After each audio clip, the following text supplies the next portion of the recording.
שלום לכל ציבור השומעים, שלום לכם. ברצוני לדבר עמכם על הפרשת כי תצא.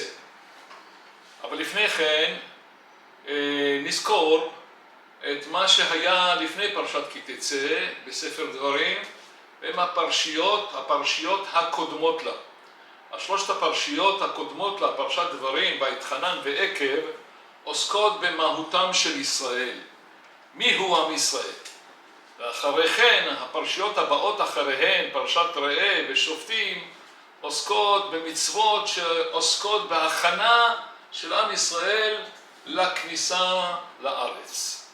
ואחרי כן, בפרשת שופטים, אנחנו עוסקים בארבעת עמודי הקיום של עם ישראל, אבני הסלע של עם ישראל, שהם מערכת המשפט, מערכת המלוכה ומערכת הכהונה ומערכת הנבואה, שהן מתמצות במילה משכן, מלך, שופט, כהן ונביא. ומתוך כך שפרשת שופטים ראינו את כל סלעי הקיום של עם ישראל, מגיעים אנחנו לפרשת כי תצא, שעוסקת במלחמה של עם ישראל על ארצו.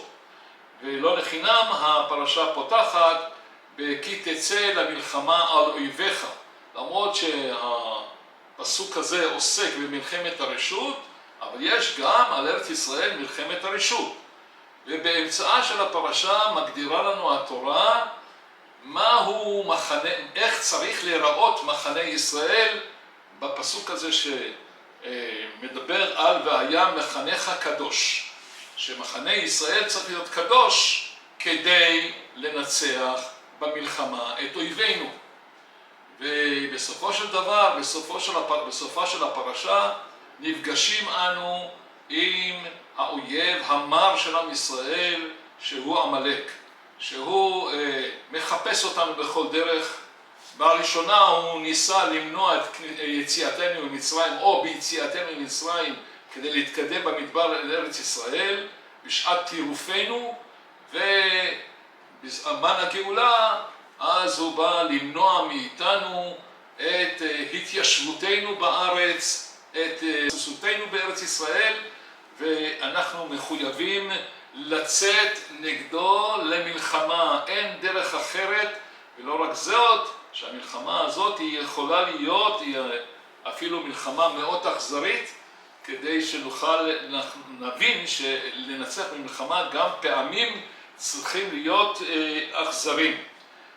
בעולם הזה אנחנו לא יכולים להיות מין כאלה יהודים שלא מתרחקים ממלחמות, כי אנחנו, השכנים שלנו, הם זאבי ערב ממש. זאת אומרת, כך כותב הרב קוק באגרות הראיה בחלק א' בעמוד ק', ואני אצטט את דבריו: ענייני המלחמות אי אפשר היה כלל בשעה שהשכנים כולם היו זאבי ערב ממש, שרק ישראל לא ילחם, שאז היו מתקבצים ומכנים חס ושלום את שאריתם.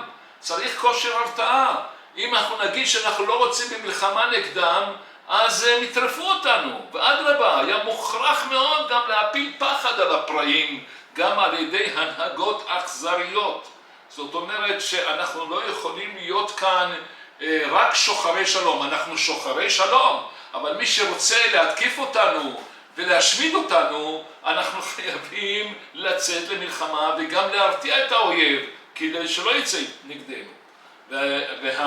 ומצוות המלחמה היא מצווה שישנה לנו בתורה, כמו שכותב הרמב"ן, שלא נעזבנה ביד זולתנו מן האומות. אבל לשם זה, לשם הניצחון במלחמה, האומה צריכה להיות נבנית הן מבחינה פיזית והן מבחינה רוחנית. זאת אומרת, לא לחינם ישיבה היא בשני האופנים. המלחמה שלנו היא מלחמה של קידוש השם. כמו שאומר הרמב"ם, כל הנלחם בכל לבבו וכוונתו לקדש את השם יתברך, מובטח שלא יימצא נזק. אנחנו, המלחמתנו על הארץ היא מחויבת המציאות והיא מצווה גדולה עלינו כדי שנוכל להיות כבוד השם בעולם, וכבוד השם בעולם הוא רק מתממש על ידי עם ישראל בארץ ישראל. אבל כמובן אנחנו צריכים לעסוק בתחום הזה של הכפירה המתיישבת לנו בתוך הארץ בחלקים מסוימים של האומה.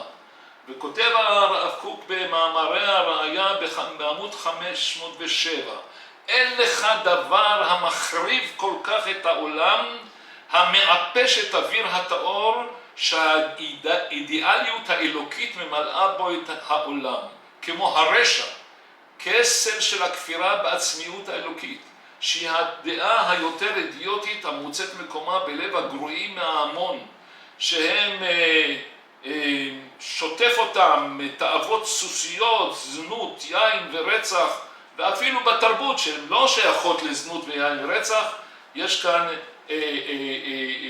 התמקמות של כפירה בקדוש ברוך הוא, כפירה בהצדקת הדרך, צדקת הדרך על ארץ ישראל, הכפירה בזה שלעם ישראל, שעם ישראל הוא עם נבחר, שעם ישראל בארץ ישראל הוא בא להיות אור עולם לכל העולם כולו, והוא לא יכול להיות אור עולם אם הוא לא יתממש כאן ויתבסס כאן מתוך לימוד תורה שלם, מתוך התיישבות בארץ ישראל ומתוך עבודת השם מלאה בארצו המובטחת.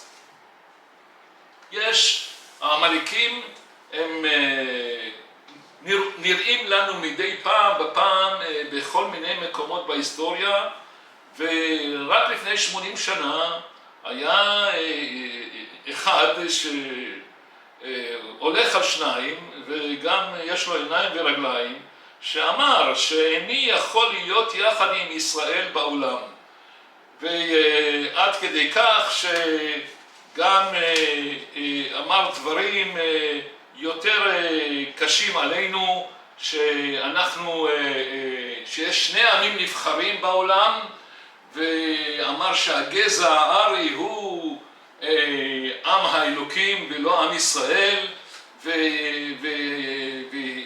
והחליט שצריך לחלות את עם ישראל מן העולם כדי שהגזע הארי הוא יהיה הגזע הנבחר, ואמר או אנחנו או הם. הוא קבל אותנו בכבלי המוסר והמצפון, ואנחנו רוצים להיות ברברים כמו שהיינו ולהישאר ברברים, והברברים הם הנבחרים בעולם ולא עם ישראל.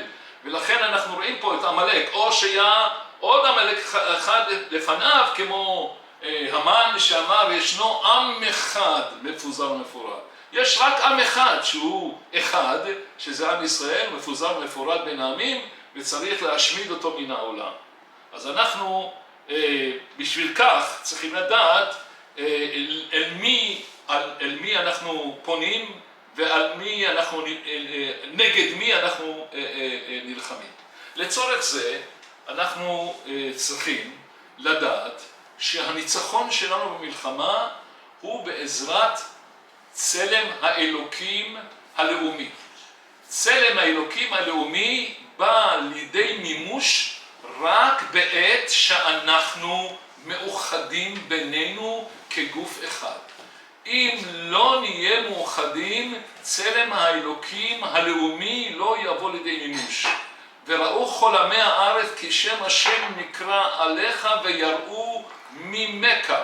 זאת אומרת, מתי יראים מאיתנו אומות העולם? ברגע שצלם האלוקים בא לידי מימוש, צלם האלוקים הלאומי של עם ישראל בא לידי מימוש.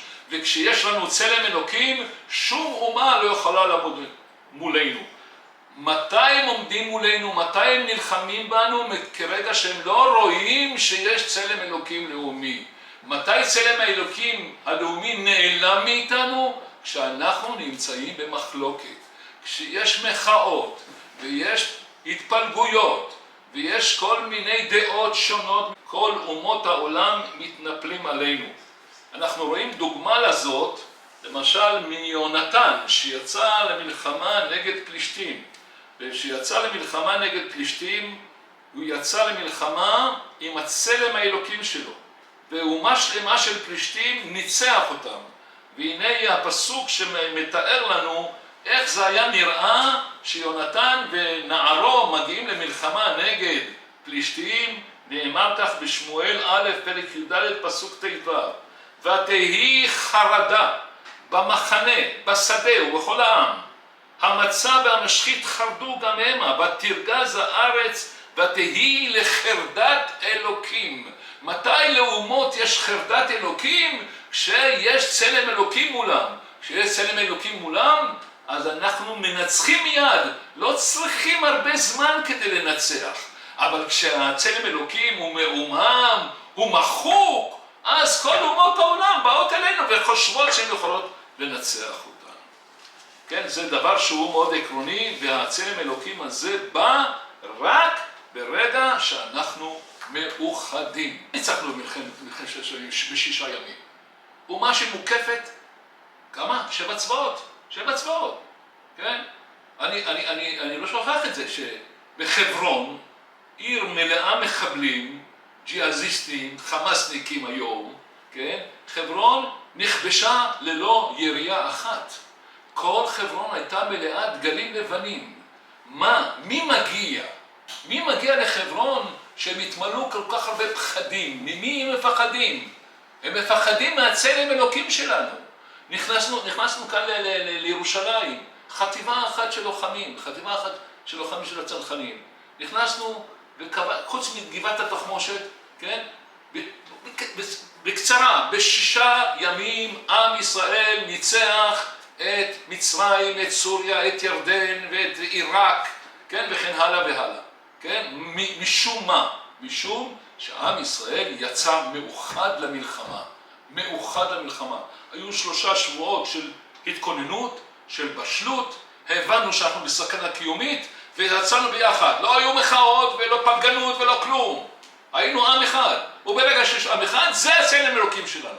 ושיש צלם אלוקים, ב6 ימים אנחנו שוטפים את כל העולם כולו. כולם מתמנים. מה מצאנו בסיני במלחמת 6 הימים? סיני הייתה מלאה בנעליים של חיילים, נעליים, ברחו, עזבו את נעליהם וברחו. מדוע ברחו? מפחד היהודים. כי הצלם אלוקים שלנו תקף אותם. והפחד תקף אותם. ממי? אלוקים. אנחנו באים עם הצלם אלוקים שלנו. וכשאלוקים נלחם בהם, אז ודאי שהם חוששים. לכן במלחמת עמלק כתוב, מחו אמחה את זכר עמלק. מי מוחה את זכר עמלק? הקדוש ברוך הוא מוחה את זכר עמלק. אבל מצד שני כתוב אצלנו, תמחה את זכר עמלק. זאת אומרת, יש כאן שיתוף פעולה בין הקדוש ברוך הוא מחו אמחה את זכר עמלק, לבין תמחה אני, אותה וכן הלאה, למחות זכר עמלק. זאת אומרת שמה? שהקדוש ברוך הוא ועם ישראל נלחמים ביחד נגד עמלק. ברגע שהם נלחמים ביחד את המלחמה נגד עמלק, אז כמובן שיש פה צלם אלוקים של הביחד הזה של המלחמה. הזה של אחדות ישראל היא נושא מרכזי בניצחון המלחמה של עם ישראל על אויביו. בלי אחדות לא נוכל לנצח. כי הסוד היצירתי שלנו, שהקדוש ברוך הוא בחר בנו, הוא בחר בנו מכל העמים, מפני שאנחנו העם היחיד שהוא עם אחד. ולא לחינם אנחנו אומרים מספר פעמים בכל יום, שמע ישראל, השם אלוקינו, השם אחד. הוא אומר שיש אלוקים אחד ואין בלתו, ויש עם אחד, עם ישראל, שאין בלתו. הוא העם היחיד בעולם שהוא אחד. ועל התפילין של הקדוש ברוך הוא נכתב, על תפילין שבראש שלו, ומי כעמך ישראל, גוי אחד, איפה? בארץ. כשאנחנו בארץ, אנחנו גוי אחד. ואם כן, אנחנו צריכים גם לזכור, שכל מה שהקדוש ברוך הוא נתן לנו בעולמנו הוא אחד. למשל, יש לנו תורה.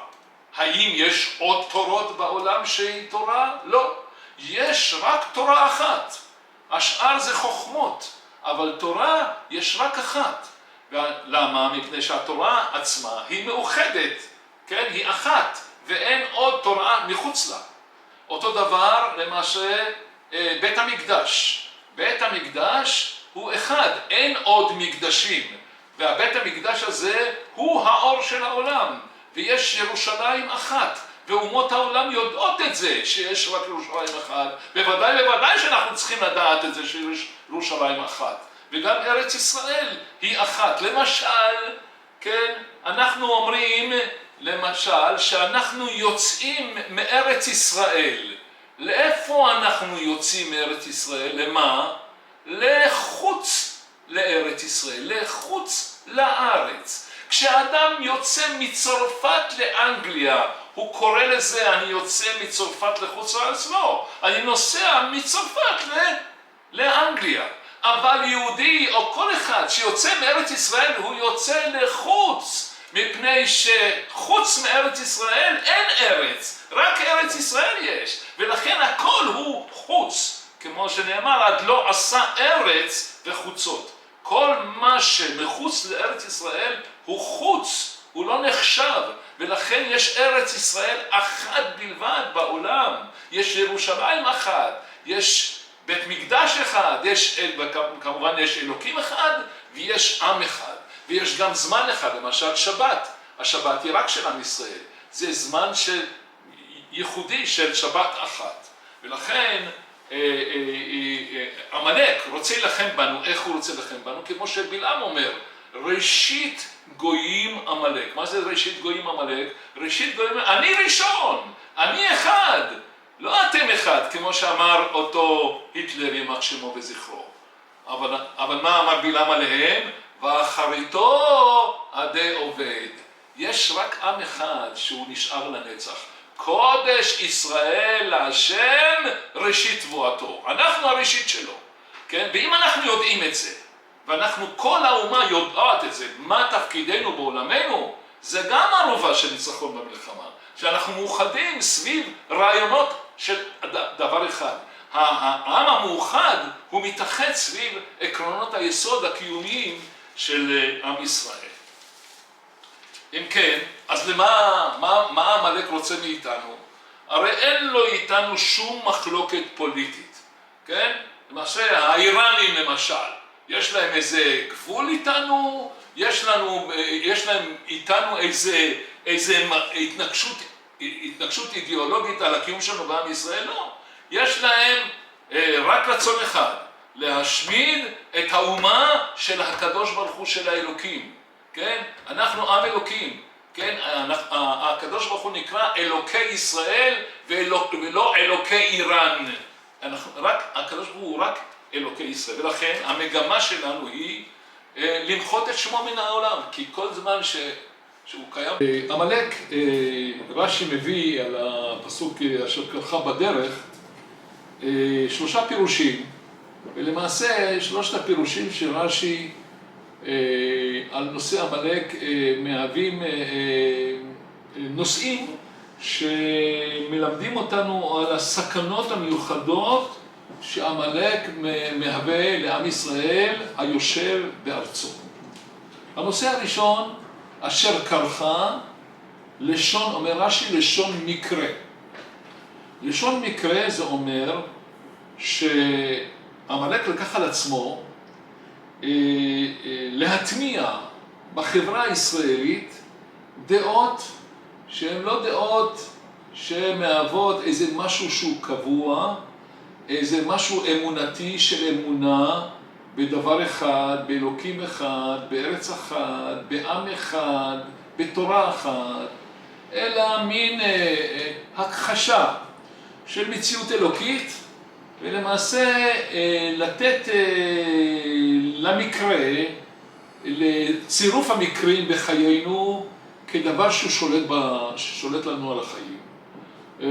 ואין ספק שמכונים רבים בעם ישראל, בארץ ישראל או במקומות אחרים, הם שיש להם אג'נדה של רק חיים של מקריות, של צירוף מקרים.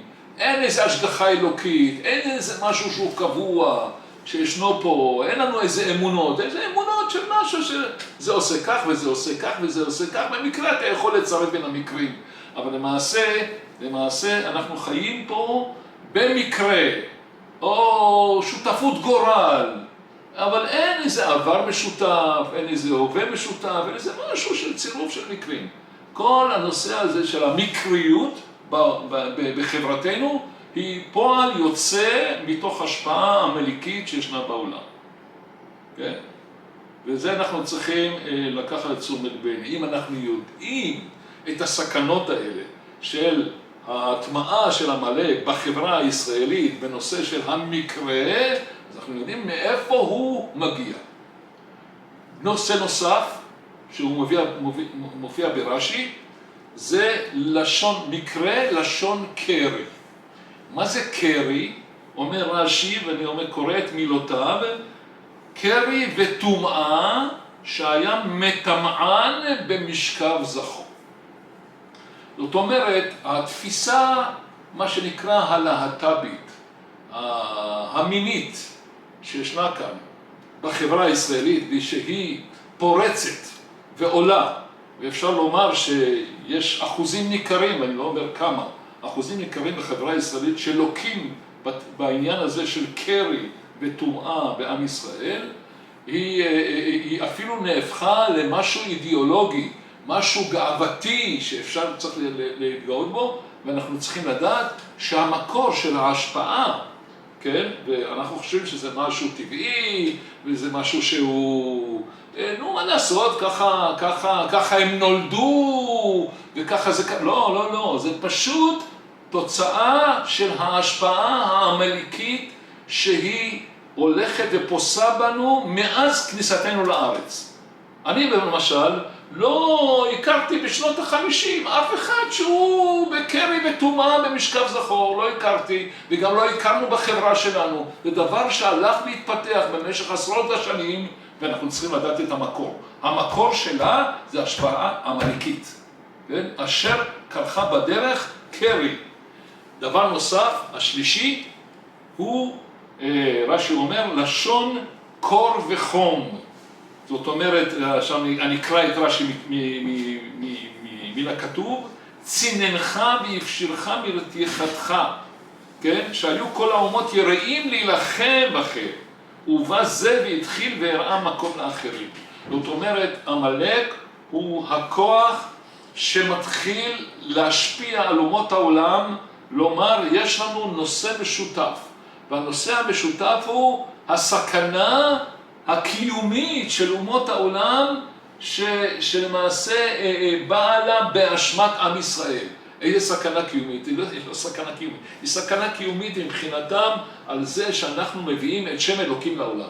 שם אלוקים אחד. והם בוודאי מתנגדים לכך. יש כאלה, כל אחד בטענה אחרת, שהאלוקים שלנו או דברים אחרים. אבל למעשה הצינון של אומות העולם, להביא את אומות העולם למלחמה נגדנו, היא עמלקיות. ועל כן, מה אנחנו אמורים לעשות? ההפטרה שלנו פותחת בפסוק, רוני עקרה לא ילדה. למעשה אפשר לומר שהעמלק מצליח. אמנם מצד אחד רוני, אבל מצד שני עקרה. מי זאת העקרה? אומר רש"י במקום, עקרה היא ירושלים, אשר הייתה כלא ילדה. זאת אומרת, ירושלים במשך אלפי שנים לא יולדת, לא מתפתחת ולא עולה במעלותיה. אבל למעשה אנחנו שרים, רוני עקרה לא ילדה. למה? בהמשך הפסוק, פצחי רינה וצהלי לא חלה, כי רבים בני שוממה מבני בעולה אמר השם. מי הם בני השוממה?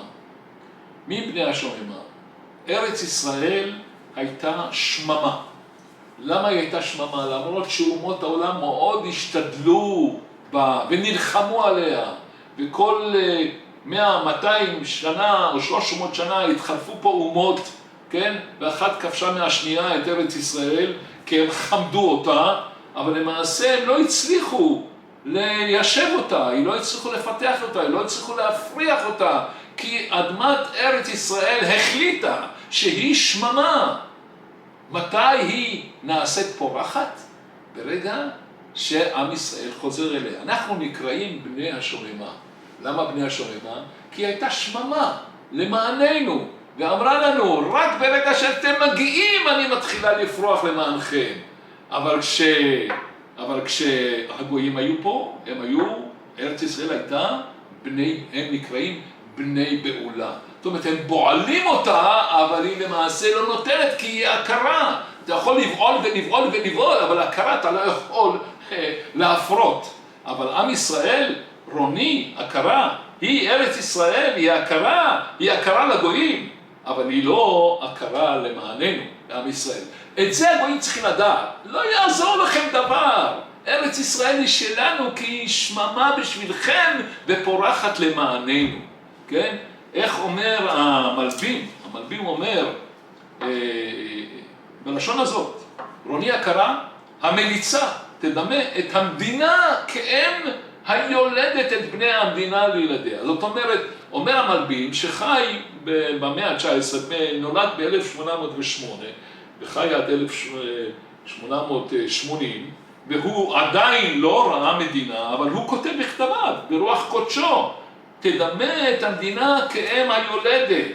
ואחר כך אומר, ואחר כך בכל זאת יבואו לה בנים מרחוק. מי הבנים שלה יבואו מרחוק, כמו שנאמר בנביא ישעיהו פרק מ"ט, ואמרת בלבבך, מי ילד לי את אלה? תרונה הכרה, ואני שקולה וגלמודה ושורה, ואלה מי גידל? והנה פתאום אנחנו מגיעים לכאן לארץ ישראל, במשך 100 השנה האחרונות, וברוך השם, ההכרה הזאת יולדת, כן? זה כמו האישה, היה תהליך של אישה שהיא הכרה, ופתאום היא יולדת, נכון שיש לה בעיה אחת. הבעיה האחת שכשהיא יולדת יש כאבים. כך כותב המלבים, כי כמו שהאישה קודם לידתה תאכיל ותזעק בחבליה, כן המדינה טרם לידתה, והוא טרם תהיה לגוי ממלכה, יעברו עליה מלחמות רבות ומהומות גדולות בהכרח שהם חבלי לידה. זאת אומרת, מה שאנחנו עוברים היום זה חבלי לידה, כן, חבלי לידה, והחבלי לידה, מה שנקרא חבלי משיח, איננו צריכים להיבהל מכל האויבים שמסביבנו, כי הם יעברו מן העולם, כמו שנאמר, ראשית גויים עמלק ואחריתו עדי עובד. עם ישראל הוא עם הנצח, והעם הנצח הזה מתחבר לארץ ישראל שהיא ארץ הנצח. ועובדה שהיא הוכיחה לנו את נאמנותה, כשבמשך אלפי שנים, מאז שגלינו מארצנו, היא הייתה שממה, ומרגע שחזרנו אליה, כן, נהפך הקץ המגולה. איזה קץ מגולה? כמו שנאמר בנביאים, ואתם הרי ישראל, ענפיכם תיתנו, ופרייכם תישאו לעמי ישראל, כי קרבו לבוא. כשעם ישראל מתקרב אליה, ארץ ישראל משנה את טבעה, ונהפכת מארץ של שממה לארץ פורחת. זה, ולכן אנחנו אומרים בנביאים, רוני, למה רוני? כי ההכרה הזאת היא הכרה רק לגויים, אבל היא יולדה לעם ישראל. בעקבות מה שדיברנו, שאחדות ישראל, האחדות בעמנו, היא דבר שהוא מחויב המציאות, ובלעדיו לא נוכל לנצח את אויבינו, ולא נוכל גם להתקדם לשום מקום, מפני שאם אנחנו רוצים להיות עם שאנחנו אור לעולם, אז האור לעולם לא יכול להתממש בלי שאנחנו מאוחדים. אבל אנחנו בסוגיה, בפרט הזה עכשיו, אנחנו רוצים לנסות להגדיר עד כמה אנחנו צריכים להשתדל למען האחדות בתוך החברה היהודית. ולשם כך, אני אעזר בשני קטעי תלמוד קצרים, ועם רעיון שהרב קוק מלווה אותו, מלווה את הגמרא הזאת, את הקטעים האלה, בספרו פירוש על אגדות חז"ל, על התלמוד של הרב קוק, זצ"ל, בספרו עין היה.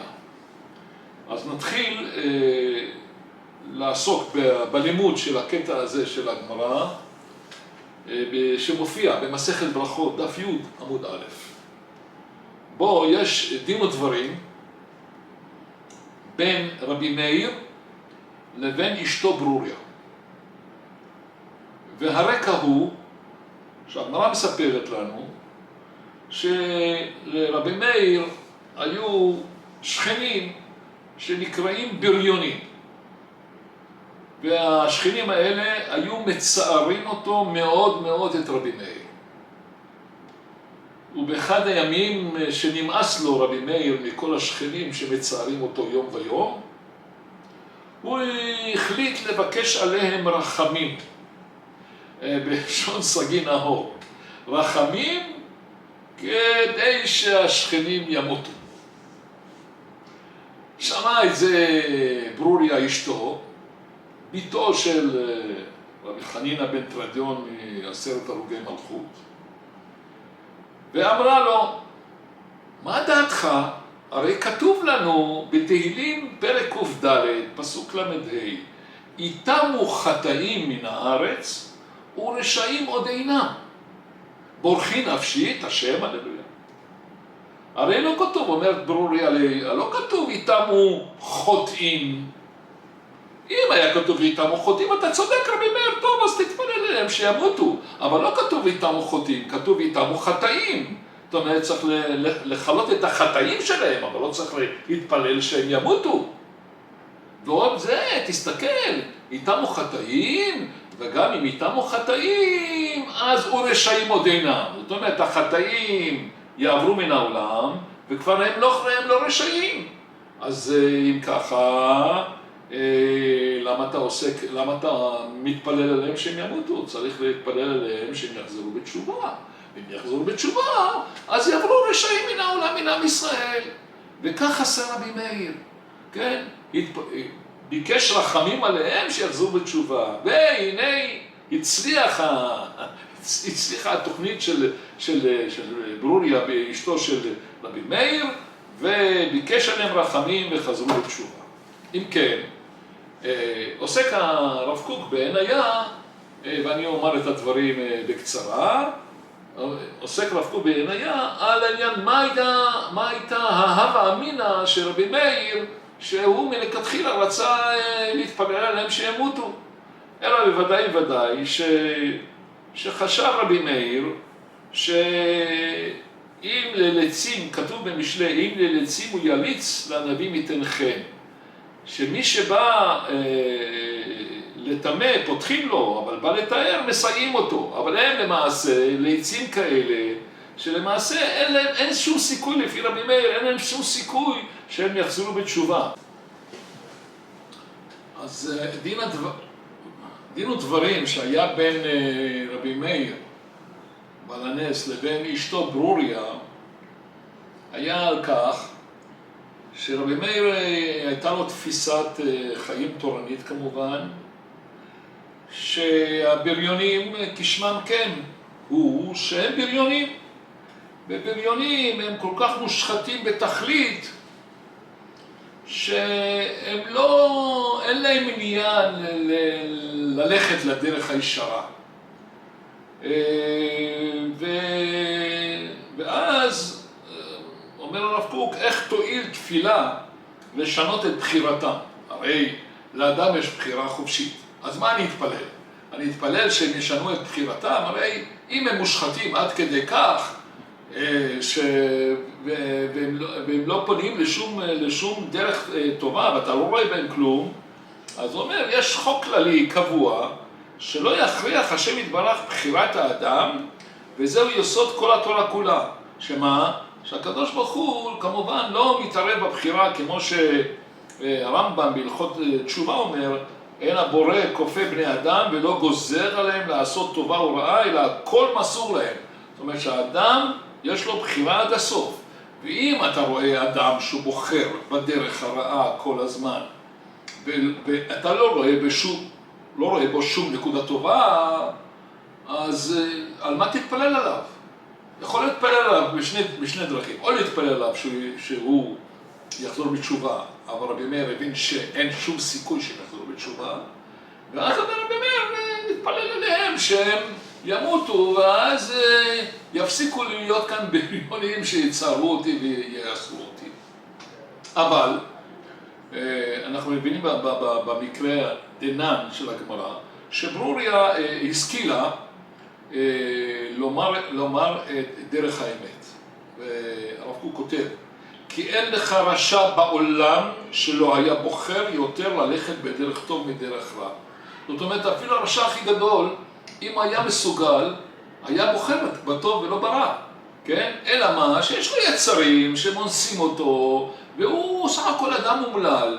אבל אם יהיה לו איזו נקודה מסוימת שהוא יכול, יהיה לו פתח לצאת מדרך הרע, בוודאי שהוא יצא. ולכן היא אומרת, אין להתייאש מלבקש רחמים שהם ישובו בתשובה. ואז אומר הרב קוק, על כן ייתכן לבקש רחמים על אומללים כאלה, על כל החולים שאינם יכולים לעזור לעצמם. זאת אומרת, אדם שהוא מושחת הוא כמו חולה. ואז אם מישהו יעזור להם ויתקרב אליהם ויבקש עליהם ויתפלל עליהם, אומרת ברוריה, יש סיכוי שיחזרו בתשובה. עובדה שהיא צדקה בגמרא הזאת, מפני שהבריונים האלה חזרו בתשובה, והפסיקו להיות בריונים, ונעשו שכנים טובים, וזה בהחלט אפשרי. זאת הייתה דעתה של ברוריה. מעניין שהגמרא מביאה מעשה, אחרי הוויכוח הזה, או דין ודברים שהיה בין רבי מאיר לברוריה, הגמרא מביאה קטע נוסף, שכאילו הוא איננו קשור, ולפי דעתי הוא קשור וקשור. הסיפור הוא, בצדוקי, שפונה לברוריה, אשת רבי מאיר, ואומר לה, כתוב אצלכם, רוני הקרא לא ילד, הפצחי רינה וצהלי לא חלל. אז זה אומר, מה זאת אומרת, אם היא לא ילדה, רוני, אם אישה לא יולדת, איך היא יכולה לשמוח? איזה היגיון יש לכם, אומר הצדוקי לברוריה, שיש היגיון כזה להגיד רוני עקרה? אם היא עקרה ולא ילדה, אז היא לא רוני. אז מה היא ענתה לו? היא ענתה לו, לך לסוף הפסוק. בסוף הפסוק כתוב, כי רבים בני שוממה מבני בעולם הרשע. בבקשה, בוא תראה במציאות. נכון? אמרת שאנחנו עקרים, נכון? איך אנחנו אומרים בשבע ברכות? תגיע להכרה, נכון? בקיבוץ בניה לתוכה בשמחה. איך יכול להיות שהכרה היא בקיבוץ בניה לתוכה בשמחה? אז יש לך מצב כזה, שמה? שהיא הכרה, נכון? אבל פתאום היא מתקבצת ההכרה, נכון? רבים בני שוממה מבני בעולם, אומרת לו ברוריה לאותו צדוקי. בבקשה, אנחנו ירושלים, כן? כמה? מיליון תושבים, נכון? בירושלים, מיליון תושבים. כמה בני שוממה יש בירושלים היום? כמה? 600,000, נכון? כמה בני בעולה יש פה בירושלים? נוצרים, מוסלמים, כל מיני קופטים, כל מיני סוגים למיניהם, 400,000. נכון? זאת אומרת שבני שוממה היום רבים מבני הבעולה. זה אחד הניסים הגדולים והיא מתקיימת, הנס הזה מתקיים, והנה זה מה שהתכוון הנביא ישעיהו. רבים בני שוממה מבני בעולה, אמר השם, כן? נכון? אז הוא שואל אותה, מהי עקרה לא ילדה? אם ככה, אז מה זה עקרה היא לא ילדה? אז היא עונה לו ככה, רוני, כנסת ישראל, שדומה לאישה עקרה שלא ילדה בנים לגיהנום כמותך. זאת אומרת שהיא כבר מוציאה אותו, את הצדוקי מוציאה אותו מן הכלל. כן? רוני עקרה, יש כאלה שעושים אותנו עקרה, כמוך, כזה אחד שמביא אותנו לגיהנום. אותך אני מוציאה מפה, לגיהנום. זה גמרא שלמעשה מתקשרת, לפי הבנתי, בגמרא הראשונה שבוויכוח שאת מי מקבלים ואת לא מקבלים. אם זה הבריונים, השכנים של רבי מאיר, בוודאי שאתה צריך להתפלל עליהם כדי שישובו בתשובה. אבל אתם הצדוקים, שאתם כת שחותרת תחת הקיום של עם ישראל, אתכם צריכים לשלוח לגיהנום. עכשיו, בקצרה, הרב קוק מחלק ברוב גאונותו בין הדברים. הוא אומר, כשיש מפלגות בעם ישראל, המפלגות הן מחויבות המציאות. כי המפלגות, כל אחד יש לה את הרעיון שלה, את האג'נדה שלה, אבל כל המפלגות באות כדי לבצר את היכולת שלנו להתקיים בו, בתוך המדינה. זאת אומרת, כל אחד מביא את האג'נדה שלו, אבל כמובן היא נוספת, זו תפיסה שנוספת על החיזוק של כל החברה הישראלית. היא לא באה לחתור נגד החברה הישראלית, אלא היא באה יותר לבסס אותנו כאן, כן? אם זה זכות הפרט, ואם זה כבוד האדם, ואם זה כל מיני שאלות חברתיות שכל כל מפלגה מביאה לשולחן הפוליטי של עם ישראל. אבל יש אנשים שהם סך הכל חותרים תחת הקיום של עם ישראל, ואותם צריך להוציא. אני אקרא בפניכם את הקטעים האלה. כי הכיתות הנוגעות בחייהם של ישראל, לשום איבה בין ישראל לאביהם שבשמיים, ואני עכשיו לא רוצה להביא מעשים שנעשים היום, שיש כל מיני גופים בעם ישראל שמשימים איבה בין ישראל לאבינו שבשמיים, לבטל את אחדותם של ישראל וקדושתם על ידי מרידה בתורה בכלל, וכן הלאה. במקום כזה רק מרוח משחית חיצוני נולדו, על כן לא ידבקו בישראל להיות עצם מעצמי האומה, כמי שחותר תחת קיומו של עם ישראל, ולא מכיר ברוח השם על האומה, לא מכיר באומה אחת, לא חותר ועושה את הכל כדי לאחד את האומה, אלא ההפך מכך, יוצא הוא מכלל ישראל, כן? יוצא לגמרי מכלל ישראל. ולכן, במקום כזה שאנחנו יודעים להגדיר מי שייך ומי לא שייך, שם יותר קל לך להגיד את מי אתה רוצה לאחד, ומי שלא שייך הוא לא מפריע לי לאחדות, כי הוצאת אותו כבר. אם הוצאת אותו הוא לא מפריע לי לאחדות, ההפך. אבל לאחד את כל המפלגות, לאחד את דבר אחד, לאומה אחת, ואז צלם אלוקים חוזר לך, צלם אלוקים הלאומי חוזר אליך, ואז אתה בסופו של דבר יוצא נגד האויב ומנצח במלחמה.